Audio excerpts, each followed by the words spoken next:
பரிசுத்த நாமம் மகிமைப்படுவதாக. இந்த நாள் கர்த்தர் தந்த நாள். இன்றைய கர்த்தருடைய வார்த்தைக்கு நேராய் நம் கவனத்தை திருப்பலாம். நீதிமொழிகள் 8வது அதிகாரம் 18வது வசனம்.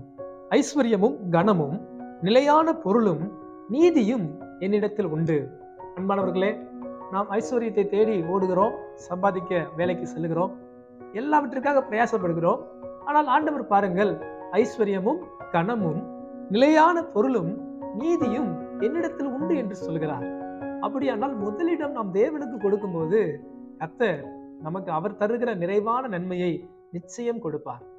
நீங்கள் தேடி வாஞ்சிக்கிற, பிரயாசப்படுகிற, உழைக்கிற எல்லா காரியத்திலும் அவரது ஆசீர்வாதம் நிச்சயமாய் உங்களுக்கு தங்கும்.